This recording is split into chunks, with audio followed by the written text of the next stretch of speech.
If you or someone you know is even thinking about buying a home, are you ready for today's big question? Why are home buyers being asked to sign a written buyer-broker agreement? I think this is potentially a really good opportunity for buyers. We're going to talk about that next. Hi, and welcome. Thank you for checking out the channel. My name is Keith Connors. I'm a realtor broker here in the Tampa-St. Pete Clearwater area. I'm going to break down the Florida Suncoast real estate market for you in just 2 minutes. Can I do it? Let's find out. My wife Lisa and I have been in the business over 20 years, helping buyers and sellers from Sarasota to Hudson and pretty much everything in between. We have a property management portfolio too and help those customers with investment sales, and we'd love to help you. So hit us up anytime. Together, we can make it happen. Now, for home buyers, today's big question. Why are buyers being asked to sign a written buyer-broker agreement? Well, now, as of August 17th, 2024, you'll be asked to sign a written buyer-broker agreement after choosing the agent you want to work with. And yes, you can always go directly to the seller like in the past, but perhaps that's not in your best interest. Perhaps, right? So, what is a written buyer-broker agreement? It's a document that outlines services your buyer agent will provide and what they will be paid. Next question, why do I sign this?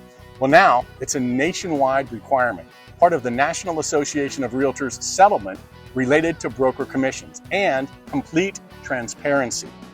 In a nutshell, brokers are no longer allowed to share a fixed commission with other brokers in the MLS, as in the past, without the buyer really knowing or caring how much in the past. But remember, the buyer is the one spending the money.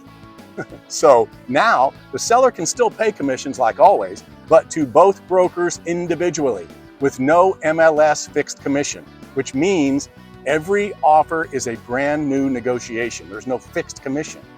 Are these buyer-broker agreements new? Well, in some places, yes. Well, many states have required them for years. I've done them with investors here in Florida, people I've worked with for many years. But now they're a nationwide requirement. So hit me up if you want to know what a showing agreement is. Yes, buyers can still see homes without committing to a long-term buyer-broker agreement. Let's look at some questions. First, are these agreements negotiable? Absolutely. You can negotiate any aspect of the agreement, including services, length, and compensation.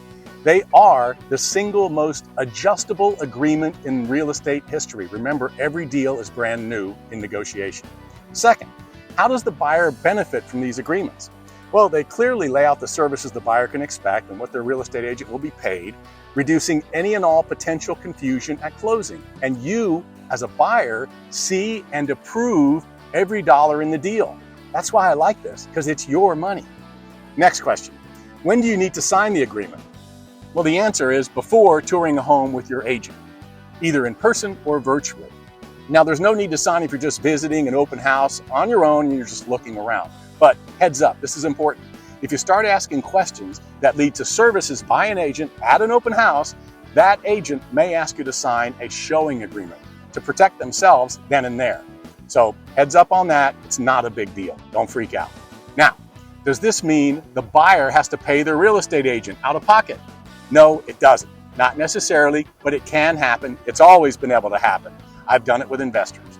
Remember, sellers have been paying commission for 500 million years.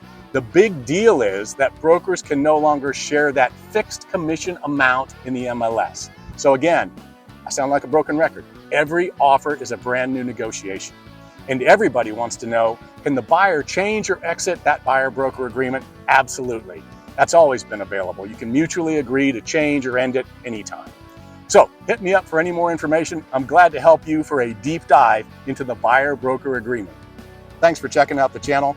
Don't forget to like, share, and subscribe to this channel below.